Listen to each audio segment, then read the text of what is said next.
Welcome to the Angelscapes podcast, where you're encouraged to uncover and develop a direct connection with your soul's power, wisdom, and spiritual intuition that is ready to blossom. We'll explore new ideas, compelling tips, and real steps to help you learn simple spiritual practices. We're a safe place to learn more about accessing your soul's power with education and spiritual wholeness that could bring more clarity to your life. Now here's your host, a practicing medium, Akashic Records practitioner, spirit artist, coach, and mentor, Dr. Reverend Nancy Smith.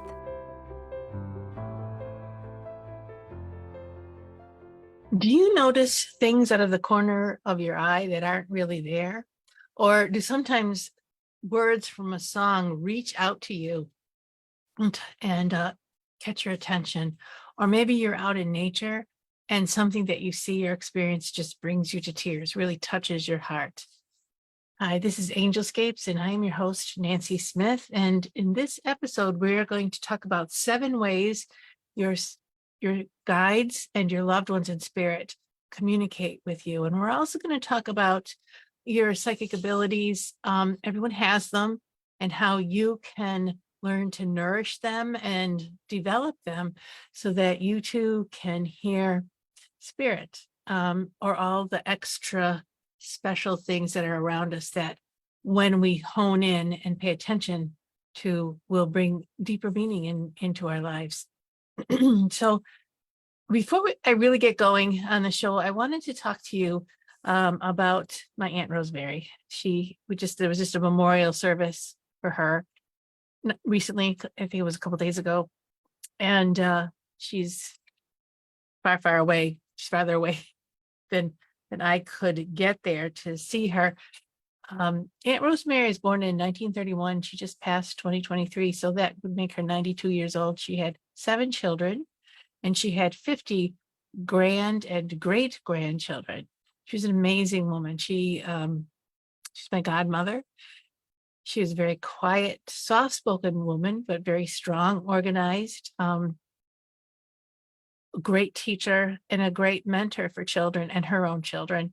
And I miss her. I missed her actually for quite a while now, because I moved out to New England from the Midwest to go to school, and over the years just didn't see a lot of relatives, but she was one of the ones that I always kept in mind. And one of my favorite stories that she told, and I didn't even know this was going on until I was older, and she told the story. She's very smug about this. They lived in a little, like a ranch out in Dearborn, and it was many layers of being remodeled and reconfigured as the family grew, as there were more and more kids. And did a great job. My uncle, her husband, was kind of an architectural rendering architecture. So he was always doing these amazing things to the house and reconfiguring the space. And at one point, he reconfigured the laundry room to kind of be out kind of near the garage, because it was not a detached garage, or he made it into an attached garage, and the laundry room was in that space. But somehow there was some unaccounted for space right between the house, the laundry room, and the garage. And it was this little tiny room that kind of, maybe there's a sliding door somehow, but my aunt would go out to do the laundry, and then she would just slip into this room. She put a chair there and a little light, and she would just read her book. She could hear everything that was going on in the house. Every conversation, the kids were playing or arguing or whatever they were doing. She was privy to all of it, but they didn't know that. And so about an hour or so, she'd be reading her book and just taking a chill pill break from everything. And she could hear the kids saying, "Hey, where's mom? Mom," to fix their broken toy or to settle an argument. And they'd run around the house looking for mom. And what was funny is they couldn't find mom. And then they get all quiet and say, "Well, is she here? Is her car's in the garage? Well, maybe she went for a walk. Is she in the garden?" And they would spend all this time looking for her, until she would realize they're about at their wits' end. And so it was time for her to close her book and come out of hiding. Those kids never knew where that room was, ever. So she had that little secret space. And when I eventually had kids of my own, I wished I had a secret room. I really, really do. And I didn't. And even today, as an adult, my kids are long gone, long grown and gone. And I still wish I had a secret private room where I could just hear the world go on, but I was not part of it. Just read my favorite book. Anyway, I'm really grateful for Aunt Rosemary for really giving me a great lesson on self-care and humor. 7 children are a lot to raise. My parents had 9 children, so they always had a lot of things to share and a lot of things to talk about over the years. So that's my heart and my memory of my Aunt Rosemary. So here's the thing. Let's get back to talking about guides and our psychic abilities to connect, our super senses, I should say, that we have, that everyone has to connect with that higher power, that higher plane of existence. Your as a medium, I have to quiet my mind and my emotions and take myself into a neutral place so that I could sense spirit and receive information they are sharing. And some folks describe these feelings as a sense or a presence of a spirit or another intelligence or another presence, I guess would be the word, when spirit draws close. It's just thoughts and feelings that are not your own. And they're always loving and caring. And some people have said that aren't mediums, sometimes I feel my mother or I feel my loved one close by. I know that they're there. I can't explain to you why, I just know. And that is called claircognizance. We're going to go through clairs during this talk. Claircognizance is the clear knowing of something that we can explain that's a little bit beyond or very much beyond our normal logical mind. And that is one of the gifts that that you can believe, you can trust in when you know something. And it's a knowing that's deep in your heart, deep in your gut, that there's nothing can refute it. And that's one of your gifts, claircognizance. And oftentimes that gift is combined with some other gifts like clairsentient feeling or clairvoyance hearing or clairvoyant seeing, clairaudient hearing, clairgusting and clairalience tasting and smelling. And we're going to kind of explore those during these 7 ways that spirit communicates with us. So when we're in deep grief, and then we've got this newness of loss, life has turned upside down. The grief can be through losing a loved one. It can be through losing a job or a relationship or a divorce. It's hard to get inside of yourself. It's hard to really feel how you're feeling and know what's up and what's down. And sometimes in those cases when we're overwhelmed with these things, we focus inward on ourselves, or we focus just small increments in front of us until it's a fight or flight response, until we can have a sense or we know how to go forward in our world, in our lives, in a more kind of grounded, better way. And oftentimes in those cases, we do not see or hear spirit communication because we're not quiet, we're not neutral, we're not in that space of I'm okay just where I am, and the chaos is outside of me. I want to talk a little bit about my mom. This is kind of like memory lane here. My mom had a fast passing, and I really wanted to connect with her. She had an accident and I couldn't get to her in time before she passed. And it was a long drive from New England to Michigan, and I was driving like crazy and couldn't make it. And I was very, very sad about that. And in my emotions and my thoughts and my feelings of guilt for not being there and all the things that I had, I kind of X'd out what was happening spiritually. And I just focused on what was happening physically, which is driving safely across country to be by our side. So by the time I got there, I couldn't, she was gone. I couldn't even have a visit with her in the hospital. She truly was gone. I didn't, sometimes they'll let people stay in the hospital for a little bit till the relatives can get there. This before COVID, I suppose, to say goodbye. But this wasn't the case. I was just not there in time. And I did not see her until she was dressed in the coffin. And an interesting thing happened. I got to the house and my sisters and my nieces and nephews were there. Her granddaughters and grandsons were there, and their husbands and wives. And somebody had decided to open up all the jewelry, and kind of they could all wear mom's jewelry or something like that to the funeral home, and then later to the funeral itself in the church service. And I just felt so uncomfortable when I walked in and saw all my mom's stuff just spread out all over her room, all over the kitchen.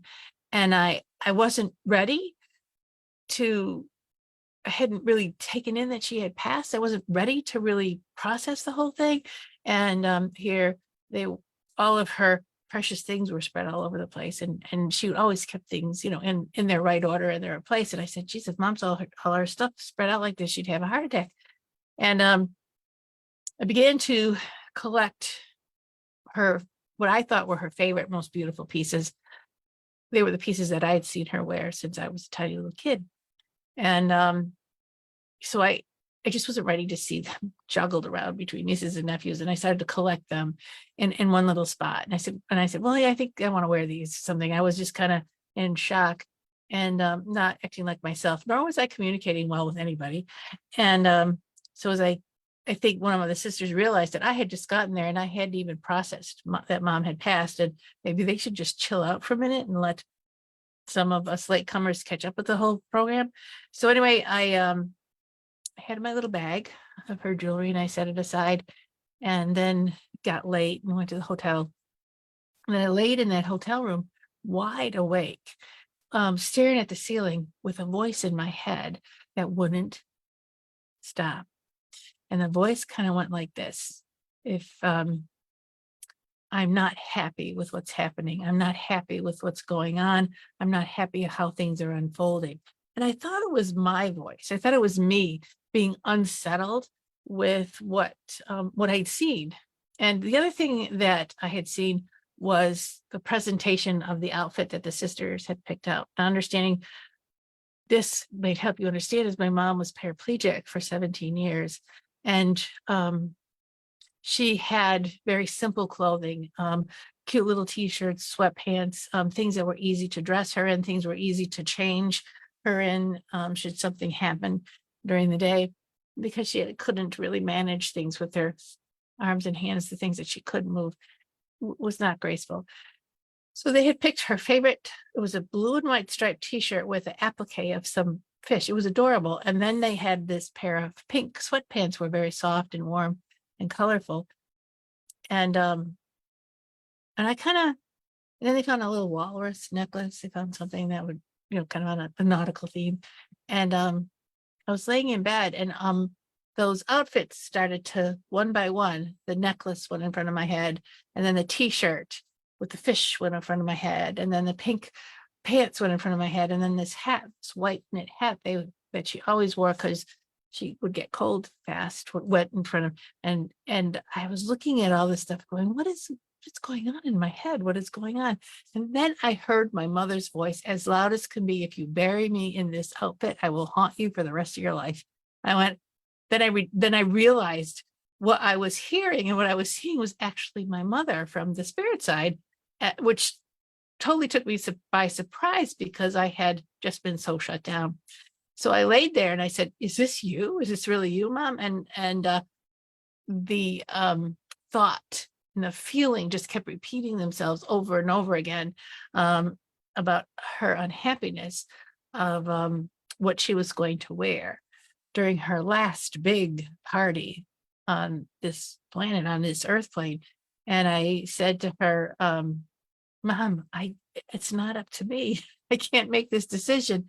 And the pressure kept happening and happening till finally I didn't sleep at all that night. I got up early in the morning before anybody else was up, and I went to my dad's apartment, woke him up, and really got him out of bed. I mean, this poor man hadn't slept in days, and I really felt bad about that, but pounded on the door till he came to there. He goes, what is wrong?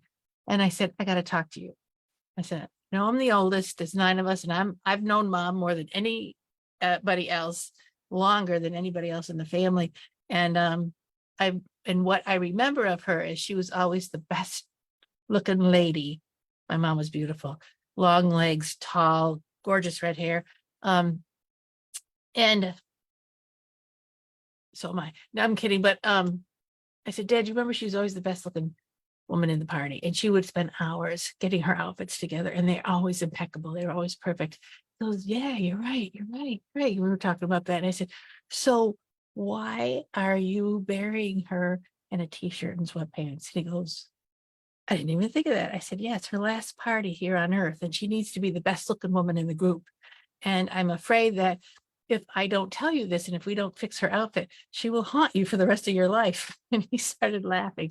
So together we picked out a beautiful outfit for her. And we just changed the look and the feel of what was going to be presented, because this was a time when you open coffin and all kinds of things like that. And then I pulled out he says, well, I pulled out the jewelry. He says, all the sisters, everyone's got their jewelry. I said, no, they don't. And I pulled out this bag that I had hidden behind the TV. And I said, here's her favorite jewelry. This is what I remember what she got dressed up in when I was younger. He goes, oh yeah, she loved those earrings. Oh yeah, she loved that necklace. Oh yeah, she loved that watch. And I said, let's put this on her. And so once all that was delivered and packaged up and was sent to the funeral home to get her dressed up, and I still hadn't seen my mother, I still hadn't been able to say goodbye. Then everything quieted down. Then things inside of me were quiet, were calm. And I have to say, I never really heard from my mom again in that way. Later on, she began to give me signs from nature, from other places. And I'll talk to you about those a little bit. But even though I was shut down, even though I'd never expected to hear from spirit, my mother in spirit side, she showed up because she really, really wanted something, and I was the only one that could listen to her. But on the other hand, once I caved into the grief, once the job was done, I caved into the grief. I stopped hearing, I stopped listening, which is normal and natural. So a lot of times families will come to me and say, how come my sister had a dream about my dad and she feels like my dad is present, but I feel nothing? And that all depends on how deeply you're grieving for your loved one, or what your relationship with them was, or another relationship you had with yourself is, or what you're willing to hear and see, and what you've been nurturing along in your life all along.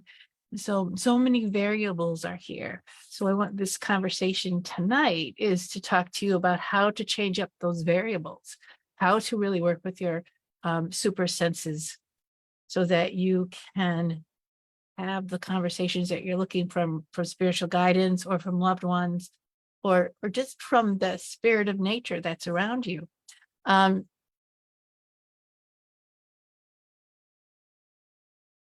want to just take a couple more thoughts on grief. And in grief, we're longing for our loved one to be next to us the way they were always next to us.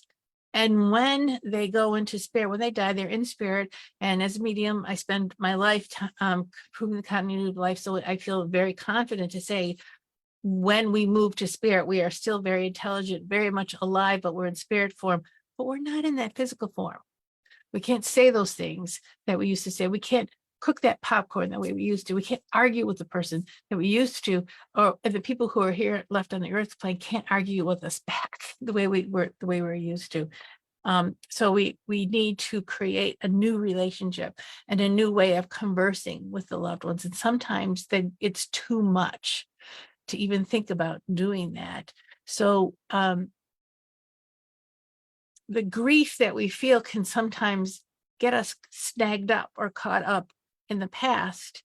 And if we don't manage our grief and learn to take baby steps forward to accepting the person is gone, the person that we miss isn't going to tell us that story the way they used to tell us that story, that sometimes it takes a little time to take those baby steps out to begin to really decide to have a relationship with a loved one who is on the other side, that their intelligence, their personality still much exists on the other side, but we need to learn to experience it differently. We need to grow into a new normal, a new way of living, a new way of perceiving, I guess we would say that. And then even though our life is turned upside down, and we know we're not going to go back to what we have to move forward. And we must take baby steps into learning to live without those that we have been with for so, so long. Gentle communication with our guides in spirit and loved ones in spirit can help us build that bridge in our new life. And sometimes this communication that I'm talking about, you got to fake it till you can make it. You try one little thing, try the next little thing. I have often read for people who wanted, it was somebody had lost their son and wanted their son to come back and tell them exactly what they had said before they had passed, or had that same kind of conversation that they had had. And the spirit was communicating through me and was so excited to tell the mother that, look at what I did. This is what happened when I passed. These are all the experiences I've had since I've died. I want to tell you about it. And she said, I don't want to hear that nonsense. I want to hear, special things about him, what his favorite food is. And she wasn't ready to move forward to hear that he had new thoughts and new ideas. She just wanted to have it the way that it was.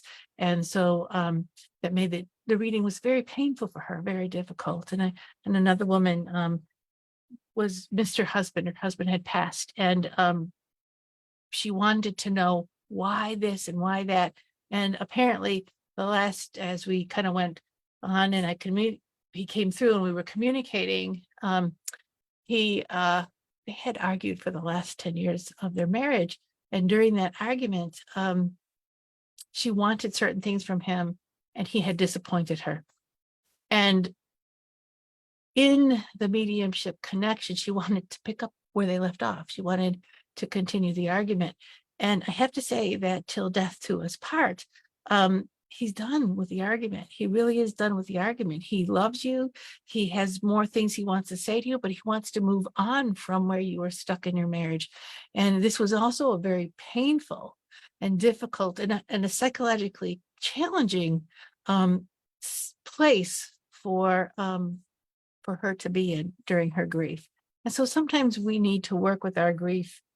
We need to do our homework with our grief. We need to embrace ourselves. We need to hold ourselves with compassion and preciousness as we move through these steps in our grief process. So I don't want to minimize that process or take anything away from that process. It's just over time, little baby steps, we can learn to bring new meaning into our lives. And where we have lost something and we're empty, we can very gently, by working with our grief, find something meaningful or create meaning in our lives that was ripped away when that person that we loved passed. And this takes time and it takes focus. And as I'm talking to you now, again, I'm going to get to it, 7 ways spirit can communicate to us. I'm also going to talk to you about how we can hone our sensitivity so that we could hear what spirit is saying to us. So the first way I want to talk to you, number one, is spirit can communicate through nature. I often feel like this is one of the first ways that our loved ones, after a bit of time, will come. And I've heard so many amazing stories, red birds or butterflies or hummingbirds or dragonflies or birds are huge. They just can appear out of season. A dragonfly can hover nearby, or a bird may sing incessantly outside of your window. When my mother-in-law passed years and years ago, a red bird, it was not a cardinal, but this really unique red bird would always fly in front of me when I was thinking about a question. Or in one time, this red bird landed in a really unique place that really talked about giving me really talked to me about a message because of where the bird landed. It was symbolic. So we want to look at some symbolism sometimes when we're hearing from spirit. Another time, walking through the woods, this raven, crow, big raven, is black and big, not a crow, followed me. I did this 2-hour hike through the woods, and it followed and talked to me the whole time I was walking. And I said, I really would like to hear what you have to say. I wasn't quite sure it took a while to realize that there was a message coming through. And then it took a while to realize I don't really know what the message is. And as I got quiet, I said, okay, I'm the next I know you're sending me a message, and I know you want me to pay attention to something. So when it's time to pay attention, nudge me and say, pay attention to this, and I will take action. Again, I wanted to say another little tip and trick to tell you is sometimes you know that there's a message coming forward to you, but you don't get the whole message. Don't dismiss it. Just say, okay, I don't quite know what it is, but I'm ready to hear it, and let it unfold over time. And in this particular situation, I did let it unfold over time, and there was something very significant that I would have brushed off um, that evening. And because I remembered that raven was really talking to me for an hour and a half, I decided that this was the thing I was not going to brush off, and I took action on it, and turned out that it was a very important action to take, and it made all the difference in my life that I took care of this. And so what else have people see? The red birds and the dragonflies, and incessantly singing. My daughter just a few months ago said, Mom, there's a bird singing outside of my window, just pecking and singing and singing, and talking and talking, and I don't know what it is. And then a few days later, a friend of hers from high school died, and the bird kept up, kept singing, kept talking to her outside of the window, and she was inspired to make more phone calls and do more reach out, and was encouraged by this animal communication from this bird that she could be part of her friends, the process, and all the things that needed to happen around her friend. And she ended up finding the money to fly out to where her friend's family was, and Spirit was really encouraging her not to withdraw, but instead to be part of this family that she loved very, very much, as well as all of her friends came together. And I feel like that changed her life as well, and helped her get through that difficult time. So here I was a few weeks after my mom passed, and exhausted and tired and grief stricken, and still kind of closed in on myself. And I went on vacation. And just before I went on a vacation, there was this terrible thunderstorm. And so half the street was raining and half the street was sunny. And I went outside. I said, I bet there's a rainbow. And there was a rainbow coming down from the trees, from the dark side of the sky all the way down. I had one of those standalone mailboxes, and it hit my mailbox. I ran out to see if there's a pot of gold. There was not, but it hit my mailbox. And I took a picture of it, and I said, I've never seen a rainbow come all the way down to earth. And I realized my mom, just in case I was missing it, was saying, I am sending you a message. Do you see it now? Don't second guess it. Do you see it now? And for the rest of the vacation, I saw at least 3 rainbows a day. It was amazing. And sometimes when I need to hear from my mom, a rainbow will show up in unusual ways. Will show up even on the television. It will show up in social media. It will show up something that I'm cleaning out a drawer, and then I find a funny little rainbow, and unusual ways, as well as rainbows in the sky.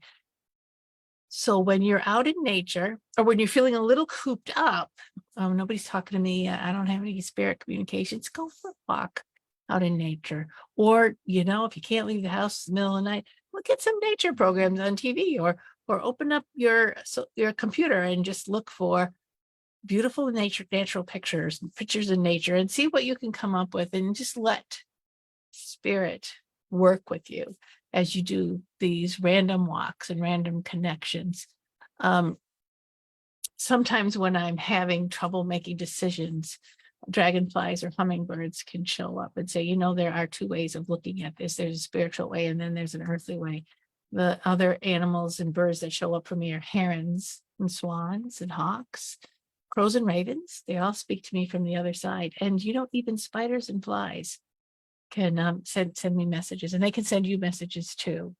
So again, they can show up in many different ways, through walking, through emails, like electronics, through texts. Even sometimes things can come in the mail and say, oh my gosh, I was thinking about this, and here it is here's a rainbow right on this envelope, or whatever it is. So be ready to observe things in nature.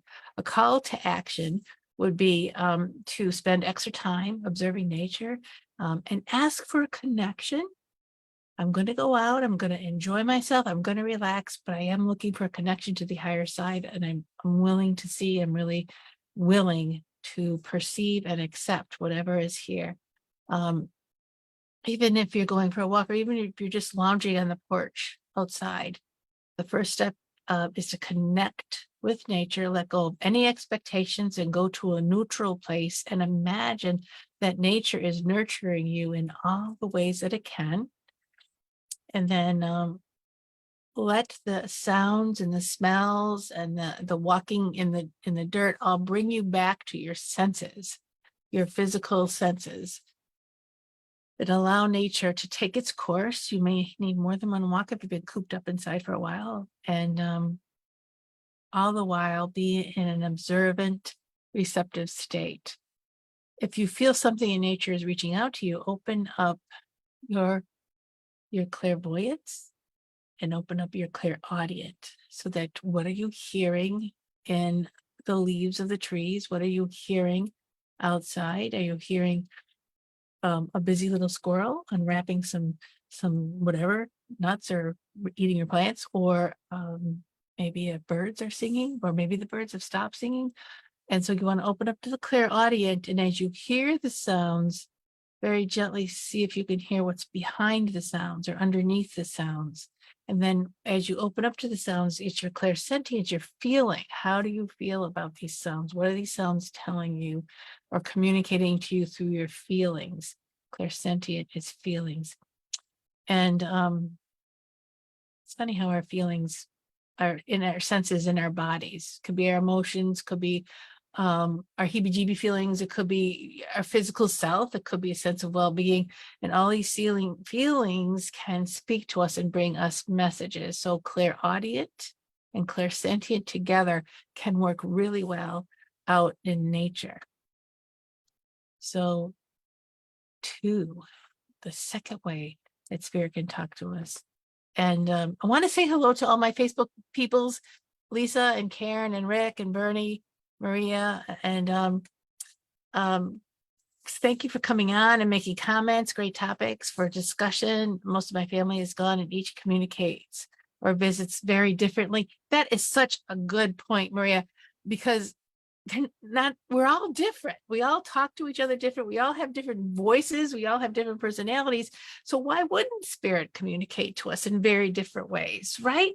I mean, I have a friend that I miss, and she was a great reader. And sometimes I'll just pick a book and open it up. So what do you have to say to me? And I'll just read whatever pops into my mind and see if there's a message there. And that's a fun little exercise to do.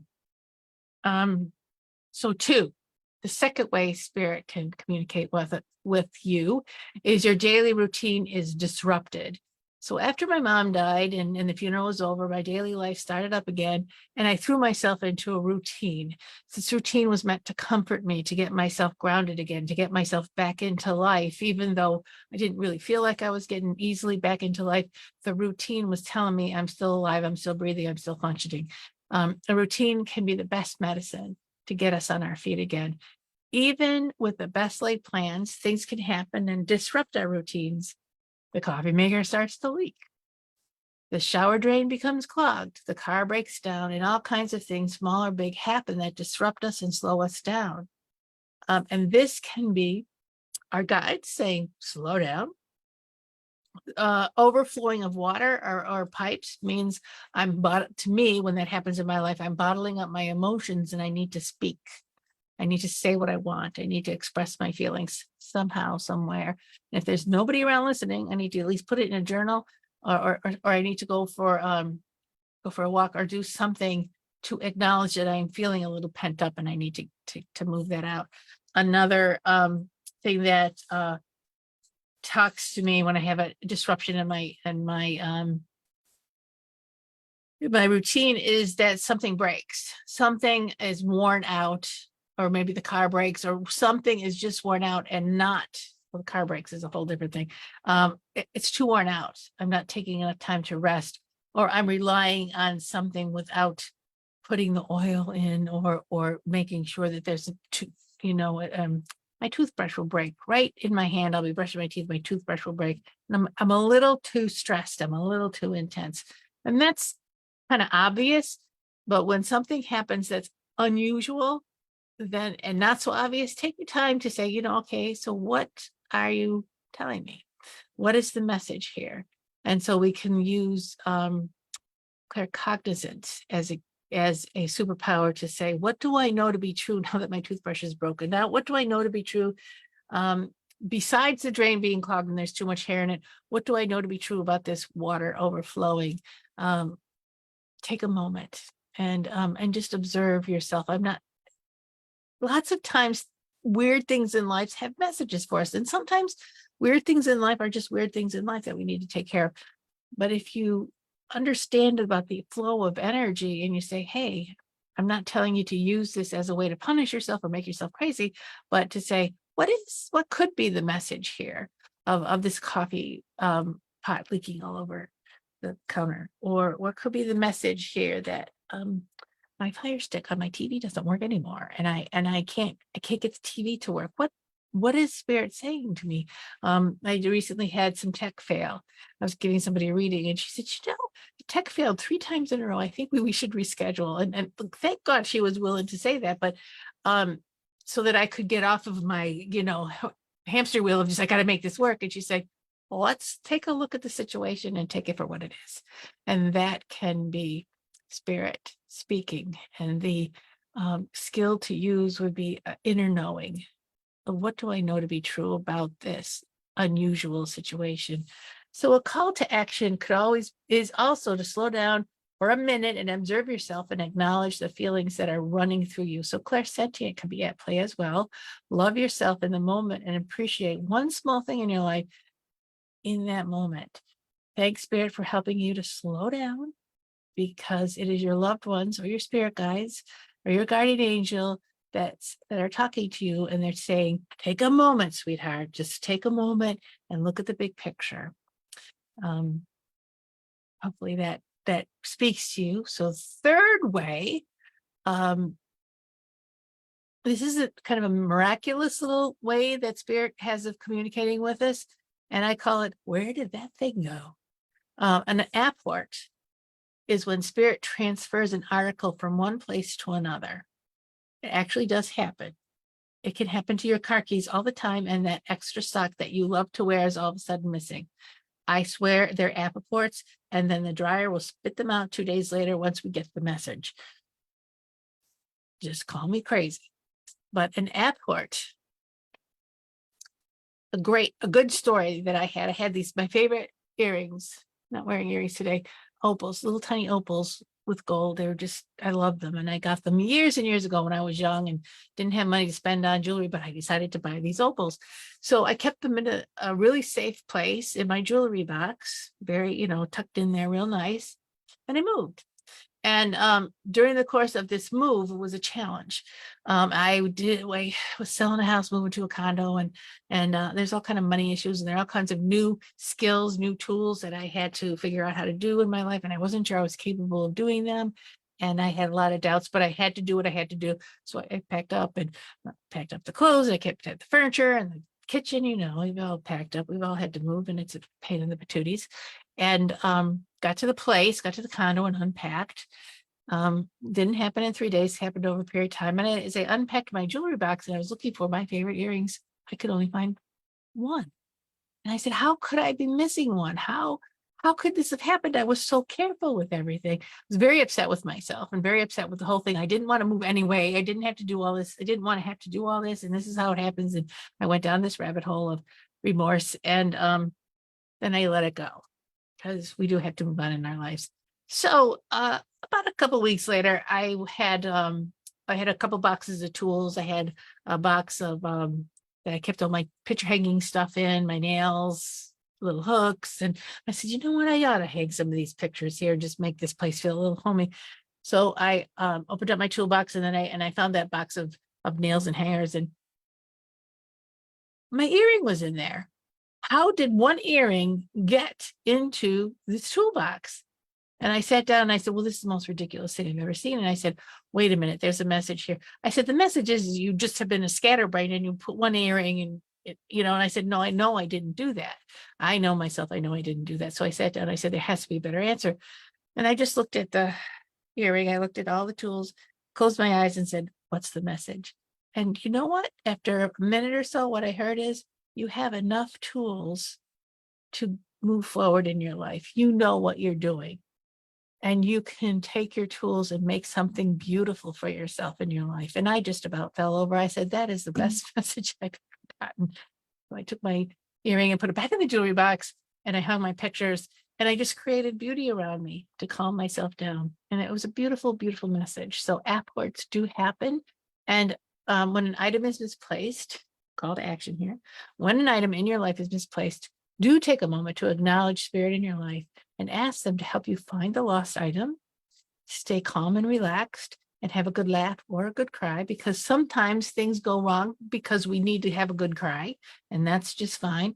And as you acknowledge that spirit is working in your life, ask them to watch out for you and help you create ease and grace in your lifetime, including returning the lost article. And when you find the lost article, wherever you find it, pay attention to where you find it.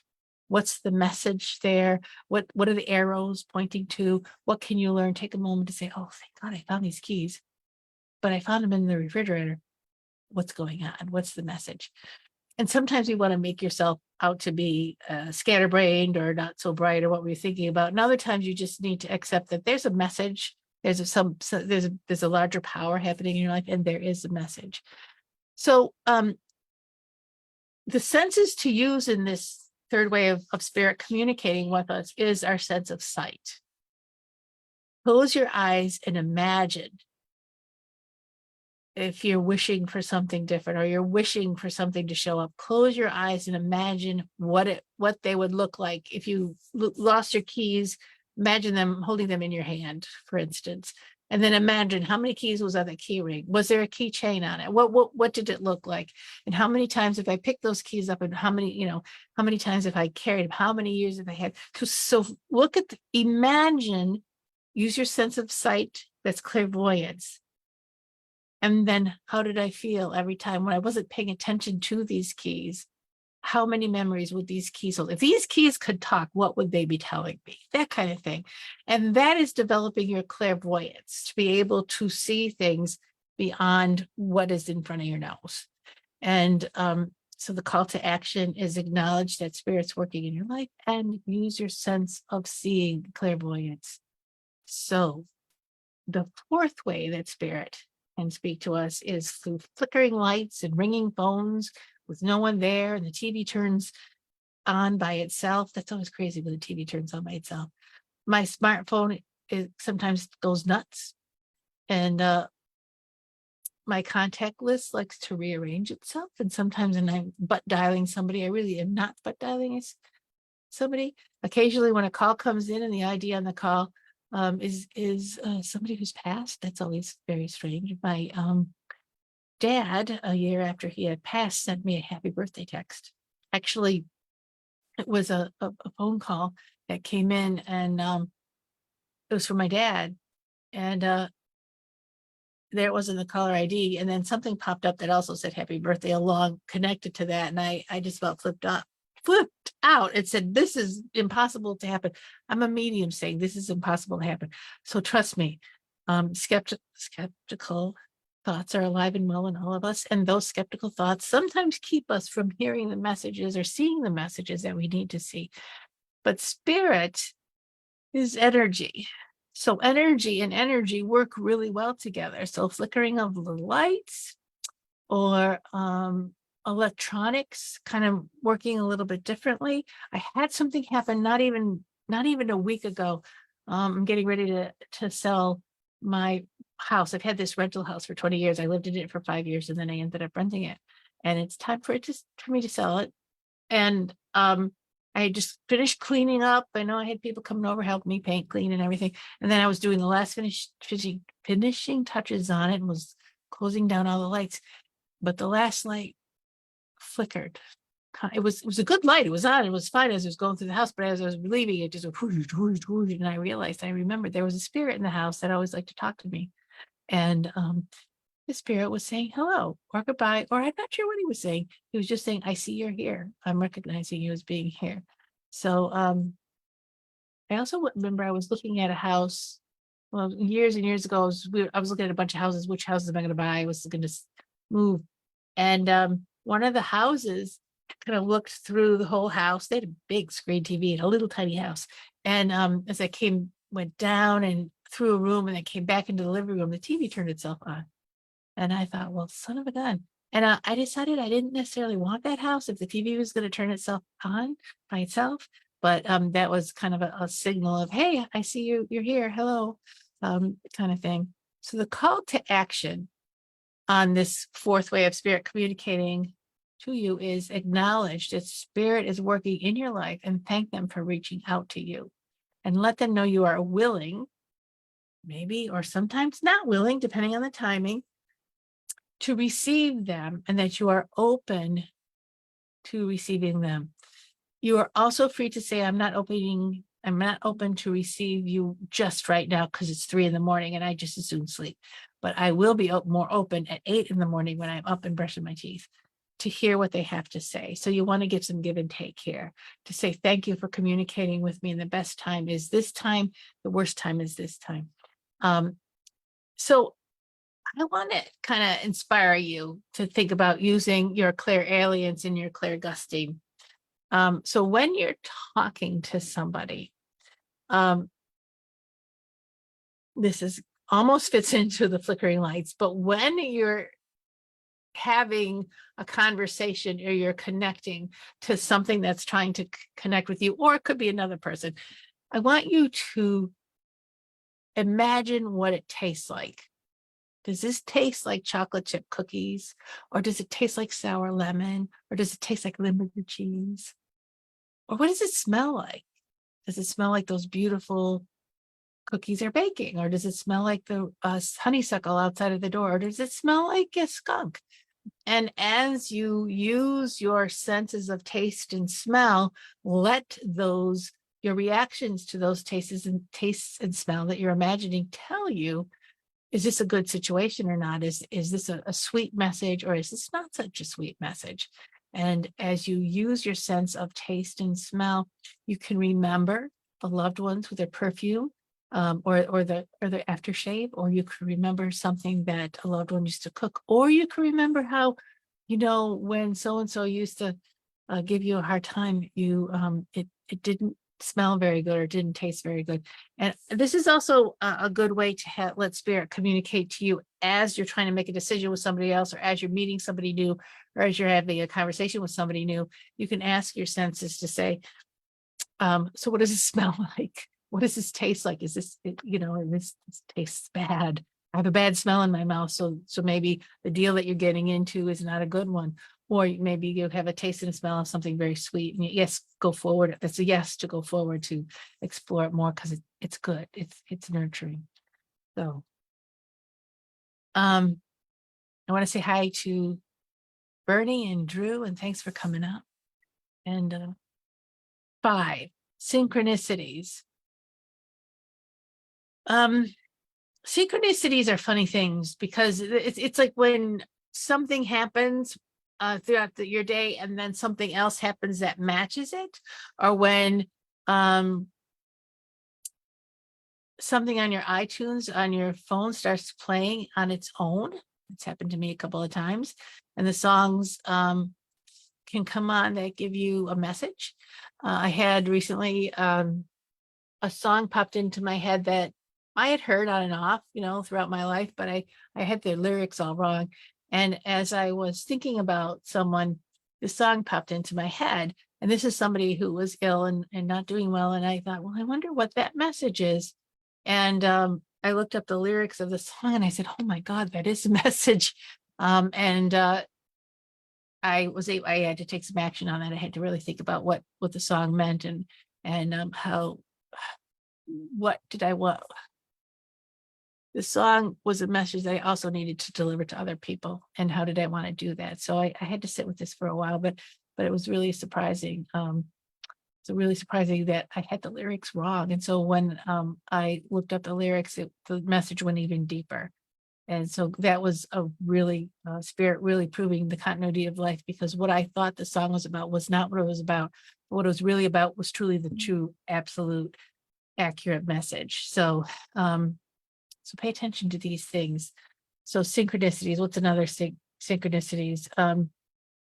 Oh, one night I was dressing. I had to get dressed for an event, and I was overdressing, and I was thinking, do I really want to dress up? I really kind of wanted to be comfortable, but I was trying to dress up and look even better, and then this song came on called Angel in Blue Jeans. So I said, oh, well, I'm just going to take that as a sign that I can wear blue jeans and a nice shirt to this event, because I'll be much more comfortable. And as I went to the event, sure enough, everybody else was in blue jeans, and you know what? I would have been overdressed, and I was much more comfortable. And so that was just a very simple way of a synchronicity happening. Another way of using synchronicities is actually set up a sign, or ask, if Spirit, if you're around me, can you please give me a specific sign that's just mine and yours together. For me, it's cherries and feathers and a couple other things. I like to be flexible. And I was looking to buy a house. I had to move, and I had to sell and buy. And as I was looking for this house, I wasn't finding anything. Nothing was right. Nothing spoke to me. And so I said, okay, guys, let's bring on the signs. Let's start working. And so this house that I thought, well, geez, I could go with that. That it was on the market for 2 seconds, and then it was gone. And I said, well, geez, I lost that. And I said, guys, if you could find something that's like that in that price range, it'd be perfect. So about a week later, week and a half, maybe two, the same house came on the market. And I called my realtor and I said, oh, it's back on the market. Can you get me over there? Which she did. And I said, well, what's wrong with this house? That it was off and then it was on. The buyer fell through. It's got to be something wrong with the house. And I asked Spirit to send me a sign.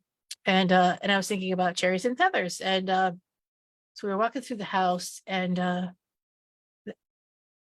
kitchen had some tiling on it. It was all kind of 80s looking vegetables and the tiles and things like that. And I said, geez, I wonder if through all this asparagus and all these onions, would there be a cherry? So I went and I looked at every single little tile. I found a cherry. It was hilarious. The realtor says, what are you looking at the tiles for? I said, I found my cherry.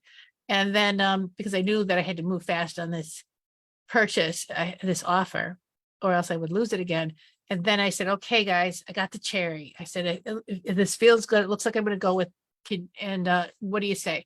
And then I went upstairs. There was a big white feather on the floor. And I said, well, that's it. I said, here's my offer. And then they say by 7:00 that night, they'd accepted my offer, and I had a place to move to, and I was very happy. And that's synchronicity that I helped along by asking for certain signs. So synchronicities can come in lots of different ways. It can come in through somebody just saying something out of the blue, maybe a friend or someone we didn't even know will just, they said that thing, they said it, and that's a synchronicity, because Spirit can work through other people. Emails can come through, again, social media, or or whatever we're connected in electronically. Synchronicities can come through that way. Now, I want you to be careful and not go overboard, because another way that I tested is I need to see it 3 times. I did not see 3 cherries in that condo I was looking at. However, if I'm looking for a sign from Spirit, I'm looking for a synchronicity, I ask that it show up 3 times, so that I know that I'm not making it up, or that I'm not forcing a synchronicity to happen that really isn't there. So that's a little cool. So call to action on here. It was when we were overwhelmed with grief, we can be locked in self-imposed isolation. And when that happens, a good way out is to observe the things going on around us. And don't look for meaning, simply observe and allow the observations to take us out of our own pain, kind of like a distraction or a redirect. And And as we let ourselves become redirect, we might start to notice things that we hadn't noticed before that start to speak to us, speak to our heart, and to bring us back online and say, oh, yeah, that's true. Or, oh, yeah, I saw a dragonfly or whatever, or something like that. Pay attention to what people are telling you, or how they're trying to reach you. And in this psychic senses, use your inner hearing to get more information from a synchronicity, something that's lining up. And what I mean by that is when a song shows up, or somebody says something, or a commercial comes on the TV, use your inner hearing to hear beyond what the actual words are. So maybe a word will occur to you as you're listening to the synchronicity or seeing the synchronicity, or another tune will pop up in your head, that will match the message, and it'll bring the full message home to you. So that inner hearing kind of lifts the lid of what you have around you and adds some depth to it. So use your inner hearing, and you can even practice using that if there isn't a synchronicity. If anytime that there's something out of the ordinary or unusual, or something that you could even pick up your cup of coffee or cup of tea in the morning and say, this tea feels really good to me this morning. What is this tea telling me about what's going to happen for me today? What do I need today?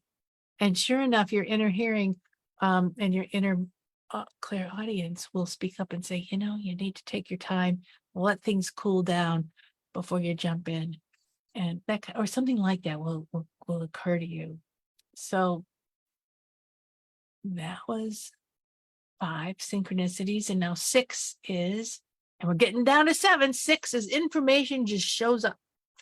You can be struggling over a financial decision, or any kind of topic, and a friend will hand you an article or a contact for somebody who can help you. And they didn't even know that you were struggling with that. Or maybe they knew a little bit, but they just said, hey, I ran into this contact. Why don't you try this, people? Maybe they could help. And sometimes you don't say a peep, and things will happen that you realize, I really needed to know this. I really needed to have this information. Spirit knows what we need and will send messengers unawares to help us. So the call to action on this is listen and pay attention when random people and information come your way. No matter what your frame of mind is, shift, be grateful for what's there for you, and make note of what you're being told. It might not make sense in that moment, but if you we all have notes. There's notepads on our smartphones. Make a little note that such and such happened, or so and so could, and then this is the phone number. No matter what. Maybe you'll never use it, or maybe you'll say, gosh, I'm so glad I saved that. Or you're like, you know what? I really did need to know about that. And now that this is happening over here, I have this resource that Spirit gave to me 10 days before I needed it. Isn't that handy? Use common sense and discernment in all interactions with strangers. If a stranger walks up to you and says something that really has some meaning to you, and you're like, gee, that's kind of interesting, you make a note of it, but use your discretion and your common sense, because sometimes strangers are just deliverers of messages. They go away, we never see them again. So when information shows up, this is another place for you to use your clairgusting and your clairalience. Check in with your taste and smell when you're talking to someone, or information comes your way. Does it smell like a skunk, or does it smell like a rose? And that'll help you get some information. And it also, just try it out when somebody's telling you a story. Is this a story true, or is there truth in here? What do I smell? What do I taste? Or not? So again, when we use our senses, our super senses, and we practice using them on small and significant things, or small things that don't have a high level of being important, we develop them and become sensitized with them. And then we can use those gifts in other times when the emotional impact is bigger, and the stress is higher. We already know how to use these gifts. We already know how to be sensitized with our own super senses. So the 7th way that Spirit can speak to us, meaning spirit guides or our loved ones in spirit, are through our ideas, our thoughts, and our feelings. Spirit and angels and guides often impress us with subtle information that is delivered as thoughts that are like, something just occurred to me. Let me think about what that was. Or I really feel this isn't where I want to be. Or I want to turn left for some reason. I always turn right off the driveway, but today I'm going to turn left. It just feels like a better direction. Doesn't make sense. Feels like a better direction. And try them out. Call to action was pay attention to these feelings and thoughts. And this is called intuition. And intuition is often spirit talking to us. Practice following up on some of those smaller hits, call them intuitive hits, and see what comes of them. And if we practice these smaller intuitive hits and we observe what we come up against because we turned right instead of left, we are training ourselves to trust ourselves. Learn to trust what you feel. This practice will also lead you into feeling the presence of your loved ones, which leads you to knowing they are here with you. So sometimes we have to practice it before we experience it. As we begin to feel spirit, sometimes we can have sensations like taste or smells that remind us of our loved ones. Here comes that clairgusting and clairalience again. Sometimes we could see images in our head, or we have memories, or sometimes we'll hear a song, or hear a word, or we'll just hear something that brings us to a place that we feel good about. All these things will help bring our awareness that our spirit guides and our loved ones in spirit are around us. They love us and they care for us. So don't forget to use your sense of sight to look beyond the person or place that you are looking at directly. Somebody's talking to you and they're saying something to you, and you know that it's important, but you want to get down to, why is this here?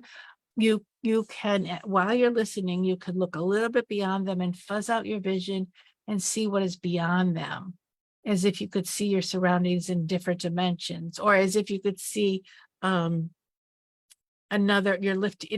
lifting the hood to see what's underneath the hood, and you're looking deeper into the car, you're looking deeper into the situation.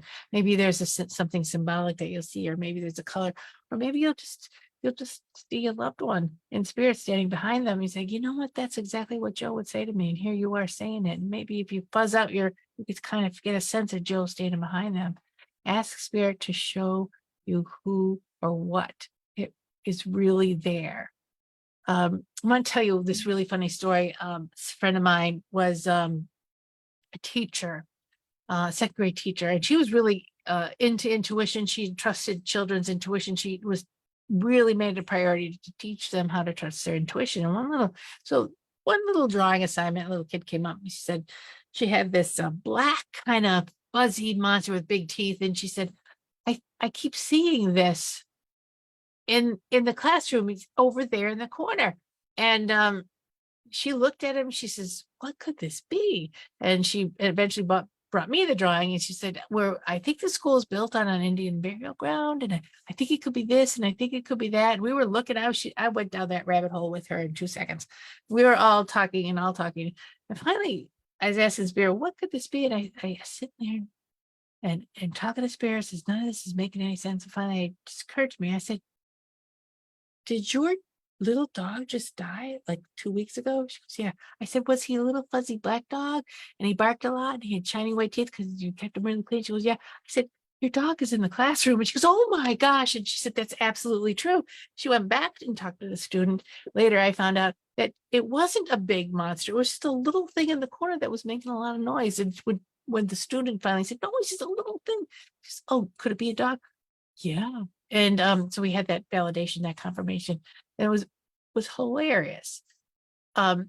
So allowing yourself to see what's beyond what's in front of you, and then allowing yourself claircognizance, clairsentient, to clearly understand and clearly see through your super senses what is in that plane of existence that spirit has to show you. Spirit has to bring messages to you of information and wisdom, and I'm here, you're not alone. All that stuff can be used. You can get that information through clairvoyantly imagining or seeing. You get a little thing will click your imagination and you can envision it. And then as you envision it, How do you feel about it? What do you know to be true about it? Um, One last word. Some people have asked me this many, many times in sessions. You are not holding your loved ones back when you grieve for them or you call out to them. You're not hurting them. You're simply finding your way in the world without them. And they understand that. They are fine and they are doing well. They have gone home and are simply alive in another dimension. This dimension is so very close to you. It's only a thought away. And what your loved ones are hoping um, for is to move into a connection of love and support with you. They're ready for it when you're ready for it. It's We're the ones that are left behind, and we're the ones that they worry about. We're the ones that are still in the emotional plane. We still have all these feelings. They're the ones that have gone home, and they're feeling their way through it too. They're learning and growing, but they have been welcomed with open arms. Even though we think they should have been kicked in the butt on the way over there. Why haven't they been? But our loved ones are okay, and many times memories can be left behind that can have an energetic feel of their own, and we can mistake them as our loved ones, but actually what they are is leftover energies that are still moving through space and time because they haven't been cleared out. They're not spirits, they're energetic imprints that have been left behind.